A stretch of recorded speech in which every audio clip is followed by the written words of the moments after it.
প্রিয় শিক্ষার্থীবৃন্দ, welcome to backbone school. কেমন আছো তোমরা সবাই? আশা করি তোমরা সবাই অনেক ভালো আছো এবং সুস্থ আছো।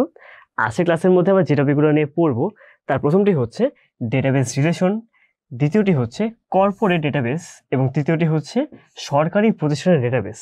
চলে আসি প্রথমে আমরা ডেটাবেস রিলেশন নিয়ে।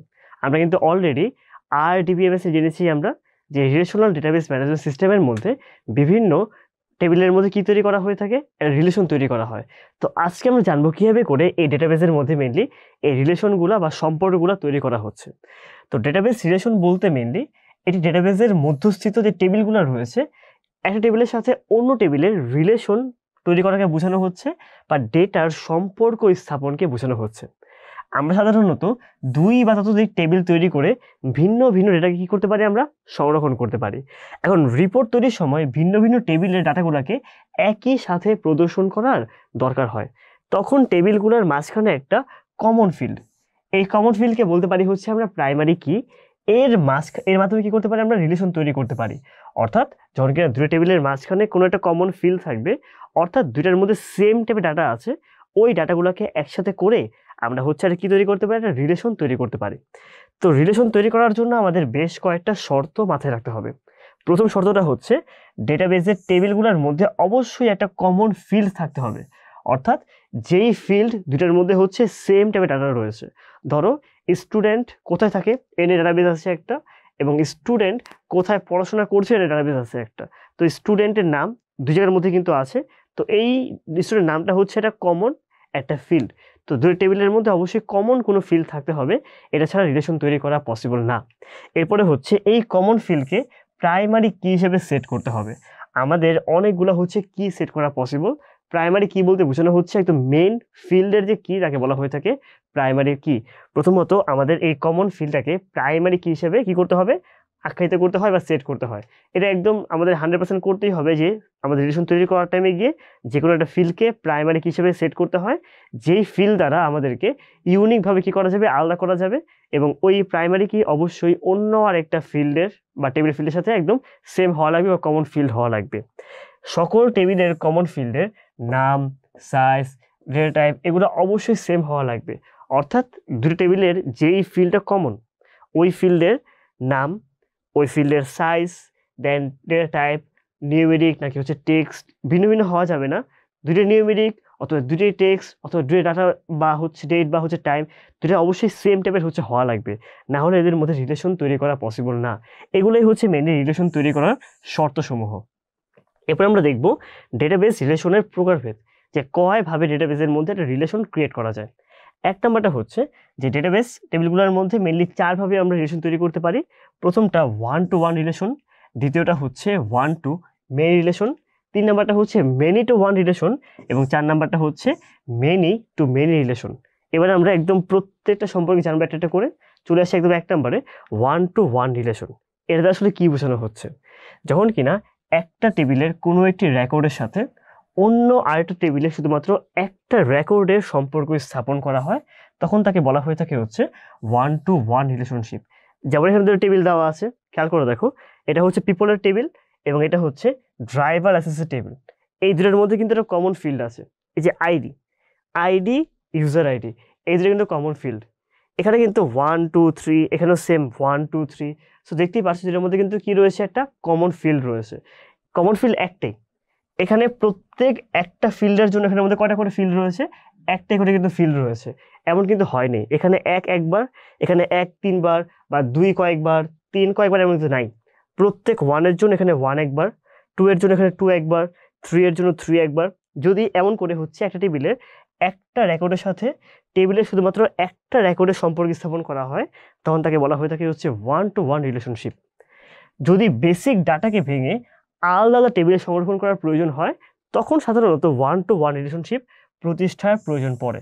তো তোমাদের পরীক্ষায় আসে কখন 1 to 1 রিলেশন তৈরি করা হয়, যদি বেসিক ডাটাকে ভেঙে আলাদা আলাদা টেবিল তৈরি করা হয় বা সংরক্ষণ করা হয়, তখন আমরা 1 to 1 রিলেশনশিপ তৈরি করতে পারি। এরপর 2 নম্বরে হচ্ছে 1 to মেনি রিলেশনশিপ। অর্থাৎ এখানে বলা হচ্ছে যদি একটা টেবিলের একটা রেকর্ডের সাথে অন্য টেবিলের একাধিক রেকর্ডের মধ্যে সম্পর্কযুক্ত হলে তাকে বলতে পারি আমরা 1 to মেনি রিলেশনশিপ। অর্থাৎ এই যে টেবিল খেয়াল করে দেখো, এই টেবিলে আমাদের 3টা রেকর্ড দেওয়া আছে। এই এমপ্লয়ি আইডির জন্য হচ্ছে 1 2 3 এই 3 কি রয়েছে আমাদের রেকর্ড রয়েছে। এই একটা রেকর্ডের জন্য অন্য টেবিলের একাধিক রেকর্ড থাকবে। যেমন এখানে যে 1 এমপ্লয়ি 1, এই 1 কিন্তু খেয়াল করে দেখো কয়বার আছে, 3বার আছে। এখানে হচ্ছে আমার 1 আছে, দেন হচ্ছে এখানে 1 আছে, এখানে 1 আছে। সো 1 কয়বার আছে, 3বার আছে। দেন এখানে যে 2 এমপ্লয়ি 2, ঠিক আছে, এখানে ও আছে কয়বার, 2বার আছে। আবার 3 হচ্ছে এখানে একবার আছে। তো দেখতেই পারছো এখানের যে আমার রেকর্ডগুলো আছে এই টেবিলের মধ্যে এই রেকর্ডগুলো একাধিকবার রয়েছে। তো এটাই হয়ে যাবে হচ্ছে ওয়ান টু মেনি রিলেশনশিপ। যখন কিনা একটা টেবিলের একটি রেকর্ডের সাথে অন্য টেবিলের একাধিক রেকর্ডের মধ্যে সম্পর্কযুক্ত হবে, তাকে আমরা বলতে পারি হচ্ছে ওয়ান টু মেনি রিলেশনশিপ। এই পদ্ধতিতে কোনো ডেটা টেবিলের একটি রেকর্ড অন্য টেবিলের একাধিক টেবিলের সাথে হচ্ছে কি করতে পারে, টেবিল রেকর্ডের সাথে রিলেশন হচ্ছে তৈরি করতে পারে। এবার পড়বো হচ্ছে যে উল্টাটা, মেনি টু ওয়ান রিলেশনশিপ। অর্থাৎ মেনি টু ওয়ান রিলেশনশিপ হচ্ছে ওয়ান টু মেনির একদম বিপরীত প্রক্রিয়া।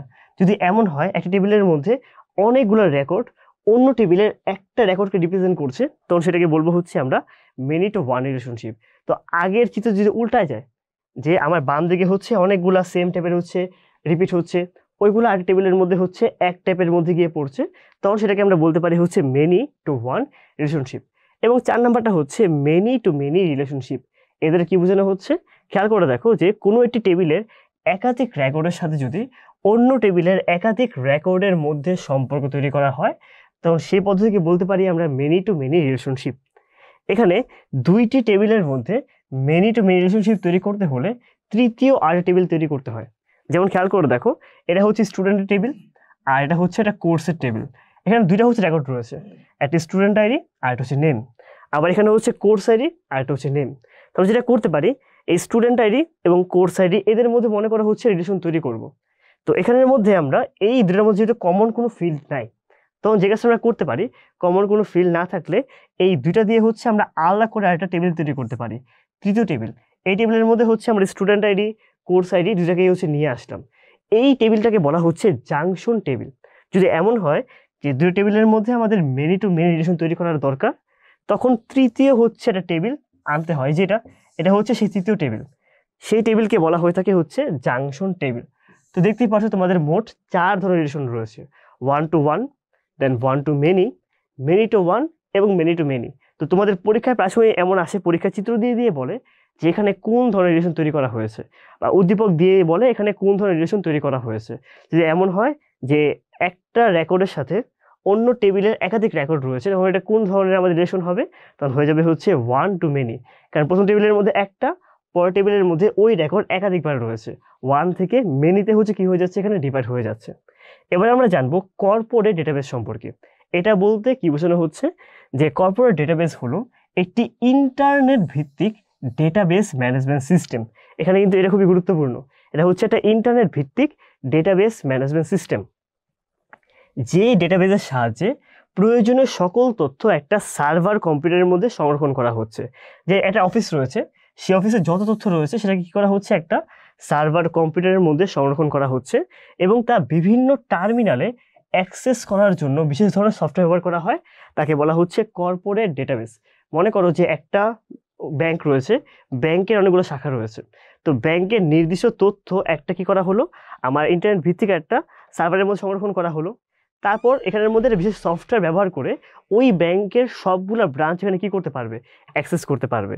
এটাকেই বলা হচ্ছে একটা কর্পোরেট ডেটাবেস। তাই এটা হচ্ছে একটা ইন্টারনেট ভিত্তিক ডেটাবেস ম্যানেজমেন্ট সিস্টেম, এবং এখানে একটা বিশেষ সফটওয়্যার ইউজ করে অনেকগুলা হচ্ছে যে ব্রাঞ্চ রয়েছে বা অন্য প্রতিষ্ঠান রয়েছে, তারা কি করতে পারবে, ওই সফটওয়্যার ব্যবহার করে অ্যাক্সেস করতে পারবে। এটাকেই বলতে পারি হচ্ছে আমরা কর্পোরেট ডেটাবেস। এবার আমরা জানবো সবার শেষে গিয়ে সরকারি প্রতিষ্ঠানের ডেটাবেস সম্পর্কে। তো এখানে বলা হচ্ছে যে সরকারি প্রতিষ্ঠানের যাবতীয় উপাত্ত এবং তথ্য সংরক্ষণের উপযুক্ত উপায় হচ্ছে সংশ্লিষ্ট বিষয়ে ডেটাবেসের ব্যবহার করা। মানে সরকারি যে কাজগুলো রয়েছে, সরকারের তো কাজের মধ্যে অনেক উপাত্ত রয়েছে, তথ্য রয়েছে, তো এগুলার সংরক্ষণের জন্য সবথেকে উপযুক্ত ব্যবস্থা হচ্ছে কি, ডেটাবেসের ব্যবহার করা। ডেটাবেস তথা তথ্য ও যোগাযোগ প্রযুক্তি বা আইসিটি যদি সঠিক ব্যবহার করা হয়, তখন সরকারের দক্ষতা, এরপর হচ্ছে কার্যকারিতা, স্বচ্ছতা, জবাবদিহিতার উন্নয়ন করাই হচ্ছে ই গভর্নমেন্ট অথবা ইলেকট্রনিক গভর্নমেন্ট, অর্থাৎ গভর্নমেন্ট এখন হয়ে গিয়েছে ইলেকট্রনিক, যেখানে কি করা হচ্ছে, তথ্য এবং যোগাযোগ প্রযুক্তির সঠিক ব্যবহারের মাধ্যমে সরকারের দক্ষতা, কার্যকারিতা, জবাবদিহিতা, স্বচ্ছতা এগুলোর উন্নয়ন করা হচ্ছে। এটাকে আমরা কি বলতে পারি, ই গভর্নমেন্ট অথবা আমরা ইলেকট্রনিক গভর্নমেন্ট বলতে পারি।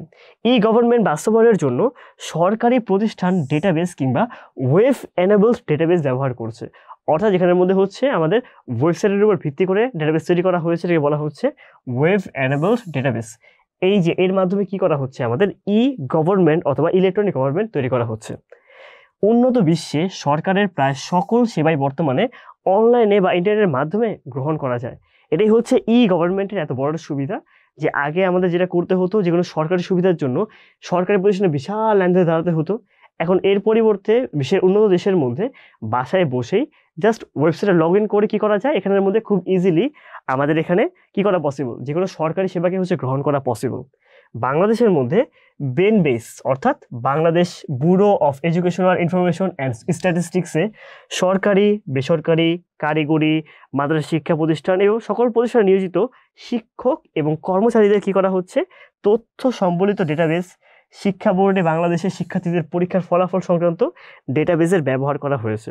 তো বেস যেটা হচ্ছে Bangladesh bureau of educational information and statistics, এটা বাংলাদেশের সকল শিক্ষার্থী, ফলাফল, শিক্ষকদের তথ্য, এই সবগুলো সম্পর্কে বিশাল ডেটাবেস তৈরি করছে। এরপরে বাংলাদেশ যে পুলিশ বাহিনী রয়েছে, তারা ক্রিমিনাল ডেটাবেস নামে হচ্ছে না ডেটাবেসকে সংরক্ষণ করে। যেটা করা হয়, যখনই কিনা কোনো একটা ক্রিমিনাল শনাক্ত করা হচ্ছে, তার তথ্য এই ডেটাবেসের মধ্যে উল্লেখ করা হয়, যার ফলে আমার এখানের মধ্যে যে বাংলাদেশের সেনাবাহিনী রয়েছে বা যারা হচ্ছে এখানে পুলিশ রয়েছে, সবাই ওই ক্রিমিনাল সম্পর্কে একটা আইডিয়া পেয়ে যায়। যদি নতুন কোনো ক্রিমিনাল ধরা হয়, তখন দেখে না হয় এই ডেটাবেসের মধ্যে সে আগে কোনো ক্রাইম করেছে নাকি, অর্থাৎ তার রেকর্ডটা সবসময় থাকে, পরবর্তী যে কোনো সময় ওই রেকর্ডটা এখানে খুঁজে বের করা যাচ্ছে, এবং যার মাধ্যমে পুলিশের আইন শৃঙ্খলা বাহিনী কি করা যায়, নিয়ন্ত্রণ করা যায়, এবং সন্ত্রাস দমনটা হচ্ছে খুব পরিমাণে এখানে ইজি হয়ে যাচ্ছে। তো বুঝতেই পারছো, সরকারের বিভিন্ন কাজে এখন বর্তমানে এই ডাটাবেসের ব্যবহার করা হচ্ছে। এবার আমরা এই টপিকগুলো থেকে কিছু গুরুত্বপূর্ণ তথ্যগুলো দেখে নিব। একটা মানে বলা হচ্ছে কর্পোরেট ডেটাবেস, এটা হয়ে থাকে হচ্ছে নেটওয়ার্ক ভিত্তিক কিংবা ইন্টারনেট ভিত্তিক।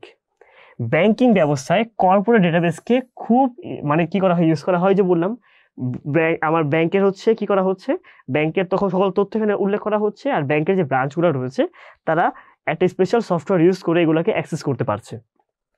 ডেটাবেসের মাধ্যমে ডেটার নিরাপত্তাকে নিশ্চিত করা যায়, অন্য কেউ চাইলে এটা অ্যাক্সেস করতে পারবে না। আর নিরাপত্তা কিভাবে দেওয়া হচ্ছে, কারণ এখানের মধ্যে অন্য কেউ অ্যাক্সেসও করতে পারবে না, আর সহজে ডেটা নষ্ট হয়ে যাবে না, মুছে যাবে না। বেতন বাধাতে সংরক্ষণে এবং আমদানি রপ্তানি হিসাবের জন্য ডেটাবেস খুবই বেশি করে হচ্ছে বর্তমানে ইউজ করা হয়ে থাকে। বিভিন্ন সরকারি মন্ত্রণালয়ের মধ্যে আন্তঃযোগাযোগ এবং তথ্য ব্যবস্থাকে সুন্দর এবং কার্যোপযোগী করে তুলতে পারে এই ডেটাবেস ম্যানেজমেন্ট সিস্টেম, সরকারি ডেটাবেস ইউজ করার মাধ্যমে। সার্বিকভাবে সরকারি পর্যায়ে ডেটাবেস ব্যবহারের মাধ্যমে রাষ্ট্রীয় কার্যক্রমে আরও গতিশীলতা আনা পসিবল। এবারে আমরা এই চ্যাপ্টার থেকে কিছু গুরুত্বপূর্ণ এমসিকিউ দেখে নিব। একটা মানে বলা হচ্ছে নেটওয়ার্ক ভিত্তিক ডেটাবেস কোনটি, সরকারি, বেসরকারি, প্রাইভেট নাকি কর্পোরেট? আমাকে বলতে এখানে কোনটা অ্যান্সার হবে, এখানে অ্যান্সার হয়ে যাবে হচ্ছে 4 নাম্বারটা, নেটওয়ার্ক ভিত্তিক ডেটাবেসটা হচ্ছে এখানে কর্পোরেট। তো এগুলো ছিল হচ্ছে আজকের ক্লাসের আমাদের কন্টেন্ট। তো তোমরা এই টপিকগুলো হচ্ছে খুব ভালো মতো পড়বা, যাতে করে এখান থেকে কোশ্চেন আসে তোমরা খুব সহজে অ্যান্সার করতে পারো। আজকের জন্য এতটুকুই, দেখা হচ্ছে পরবর্তী ভিডিওগুলোতে। ধন্যবাদ সবাইকে।